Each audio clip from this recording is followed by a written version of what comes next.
Good day, friends. I hope you're doing really well. This is Tracy Brown, and my team and I provide somatic nutrition counseling for those who are wanting to get out of the autopilot of under and overeating and feeling like their bodies are the problem. So thank you and welcome to the last video in this 3-week series where we've been talking about what fight or freeze or please look like, feel like, and how they impact your eating and your digestion.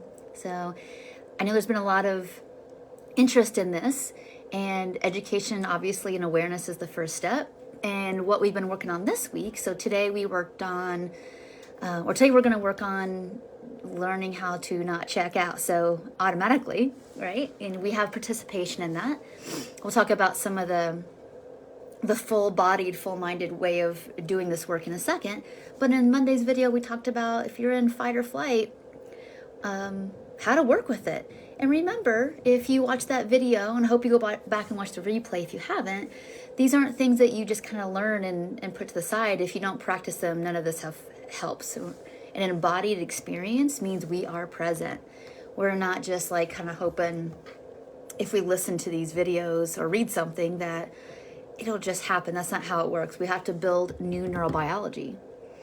Neurobiology is like how we do stuff, basically, how we think, how we respond to safety, how we respond to threat. So these are action-oriented things. So that's the part of recovery my team and I are really, really devoted, at least for the last, we're talking 12 years now, really devoted to bringing to people, because that's often, all the years I've been doing this work, for almost, 17 now, that's what's been missing. And so we've been working really hard to provide practical ways to use this science, and we hope you use it for your recovery. So let's just jump in. So if you know that whether most of the time or occasionally you find yourself in, we'll call it kind of checked out, numbed out, and one of the strategies that your survival system uses to help you check out is food. So that could be undereating to be numb. That could be overeating to push things down, to feel a different kind of pain, whatever that is. And again, we always remind people that emotionally eating inherently isn't a problem. It's just that if you are doing it and you don't want to be doing it, then obviously you want some other strategies, right? So one of the best things to think about is, remember, in hypoactivation. So being in people pleasing is where you suppress your will to try to shift a situation out of a threat response relationally a little bit, or just flat out freeze is where you just kind of check out and shut down and lose track of yourself, the time of day, the physiology, what you're doing, what's important to you. You lose track of your sense of self, your values, whatever. This happens a lot of time, and especially early recovery, where you might have a part of you that you're in a session and you kind of check out because part of you doesn't want to hear it. It's confronting, and it's the right thing, but it's hard. And if we don't have enough capacity to feel the hard, basically have a window of tolerance to have some challenge, but maybe the effort towards the challenge aligns with our values. That's our ventral. We want to do it. I can and I want to, but some part of me is afraid, and if the fear gets too big, we'll shut down. So that's your dorsal. And remember, dorsal can happen, doesn't have to be full-on dissociation, I lost hours, that kind of thing, and I don't know who I am and what I just said, and I can't believe what I just said. That could happen. Sometimes it's the daydreaming and I call it functional freeze, where you go to work, you do the things, but everything is so hard, you're so tired, your brain's fuzzy and foggy. You're doing the things again, but you feel like you're walking through mud to do it, and you're exhausted. There's like lethargy and lack of juice, basically. So this little thing right here is about talking about how can we juice ourselves up. And the more we allow ourselves to have some things to be more present at our meals, we still might feel afraid, but at least we have something that's got us, maybe even got your back, like your chair, those kind of things. Now remember that all of these things work. It's like you put some gas on the fire here, when you do these in relationship with other safe people. So co-regulation is the medicine. We think in most relationships, like being able to feel inside the person that you're with is relatively safe enough. They have positive regard for you. They want to see you well. There's no hidden agenda. They can hear what you're going through without it being about them, basically. You know, that's ideal to even practice these things with. But if you don't have that, that's okay. If you're willing to be a witness, a compassionate witness to your own experience, I'm pretty sure, like, before anything that's hard for you, like either slowing down to notice your fullness and stop at comfortable fullness, or being able to like be more present to, oh yeah, my brain keeps saying, I don't really need more than that. That's plenty. Like, why do I need so much food? And it's very collapsed. It really has nothing to do with your actual needs. It's just like this kind of minimization of yourself and your needs. Some of these tools will help. If you bring those, I would start doing these, 15 to 30 minutes before a meal to get yourself more here. Okay, so let's get started. Just the fact that you're interested in watching this, you're watching it live right now, thank you so much. Or if you're watching the video, and a replay, just the fact that you're aware that this might be a thing that you need to know about brings you a little bit out of hypoactivation, meaning I'm not as numb, I'm not as in denial, I'm not as repressed or, pushing this down. That sometimes I do this, like awareness of not feeling. I'm aware when you ask me a question, I don't know what this feels like inside. Right there, boom, you know that you've been in some kind of level of checked outness, and you're a little less checked out because you notice that you don't notice anything, you can't sense anything. And that's a really good first step. And if that's as far as you can go right now, terrific.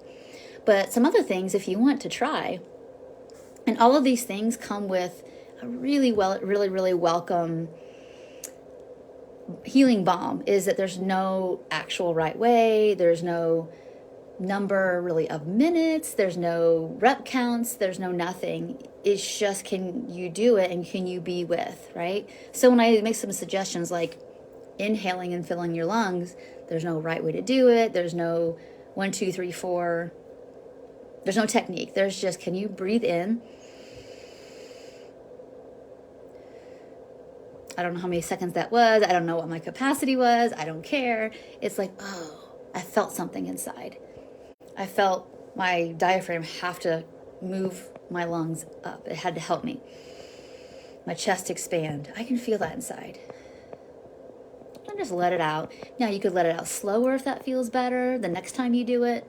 Now, the more you do these things, the more you'll start to recognize what way taking a breath feels the best to you. And now you have interoceptive awareness. You've gotten yourself more in the here and now, and you're starting to recognize your preferences. 3 really powerful healing things, all right? So if we keep going here, I'm going to give you a few of the things. If you don't have a physio ball, one of those big balls, I suggest you get one. They're fun. It will obviously build your sense of self. It'll help you with your center of gravity, like learn where you are in space. And being on it makes your body be more engaged. Just the fact that you have to engage some back muscles and some ab muscles and your hips, even having your feet plant on the floor so you don't fall off, this engages your bigger muscles, which makes you a little less floaty out of your body, or a little more contracted inside, okay? And when you do those things, you want to make some mental notes, if you do these before your meals, of how more here do you feel? Do you recognize your preferences more? Do you recognize your even your hunger and fullness more, which is great. So I'm going to kind of breeze through a couple more things before I have to hop off, as if do the opposite. So if you're sitting and you notice you're sitting, stand up. If you are standing but you don't really want to sit, then maybe just hold on to something and balance on one foot for 1 second or 10 seconds. Again, it makes you engage your body, which helps you get out of the freeze, okay? Again, stress balls, anything you can squeeze or push under your feet. If you have a pet, please feel the difference in the different forms of the fur. I have a dog that's pretty fluffy, but I notice there's a difference in fluff texture between on his head versus his tail versus his back. Notice the differences there, okay? You have wrists, unless you don't have wrist, or you have ankles, unless you don't have ankles, and just give them a little twirl once in a while. Anytime you can contract your big muscles too, so your quads, bend over, stand up, anything like that that you can physically do without hurting yourself is great to try. All right. I do recommend that people who are really struggling, you can feel that your body really responds well to like comforting things like touch and warmth. You might consider some touch work. So somebody you could Google any kind of provider who does touch work, whether it's more therapeutic therapy or body work, which would be great. They have to be trained. You have to be trauma trained. Please don't go to any random massage therapist. Like pick somebody who's got some training in being really good at tracking people's body for signs of threat or comfort. You want them to know what they're doing, okay? And so lastly, again, smells, using your wrist again to push things. I always forget to mention these things, but singing, gargling, humming, all innervate where that vagus nerve is through your face. We talked about these in other videos, your face, your throat, your heart. So singing, humming, gargling are all very kind of like, they give you a lot in a small space, a lot of interoceptive sensation that helps you know you're here. It's really cool. So again, sounds, rocking, like rocking in hammocks, rocking chairs, trampolines, that's fun. Anything that you can have some weight, down on your, like I said, your ankles is helpful. And then lastly, audios. Like if you struggle with eating and staying present to what your values are, because I know how hard it is. I've been there where I'm eating a meal and I get hijacked in the middle of the meal and I start getting like these lying negative thoughts about how you can get by with less, or just eat it all now and get it over with and get rid of that food. In the middle of the meal, you're trying to enjoy something and you get hijacked.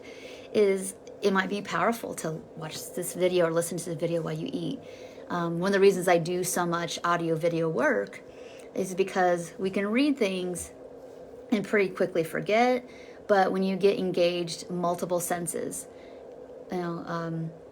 especially when you hear things and you see things, you hook that up together, it helps honestly bypass some of the parts of the brain that want to filter everything through this threat response. And if you have been feeling watching these videos or listening to them relatively safe enough, and you feel that way inside, then bring them to your meals. That way it helps you stay focused and helps you redirect if you catch yourself checking out or catching yourself getting revved up. So, all right, I think that's it for today. I mentioned a lot of tools. I would suggest that you all pick one, maybe two, to use at different times of day with different kinds of threat responses.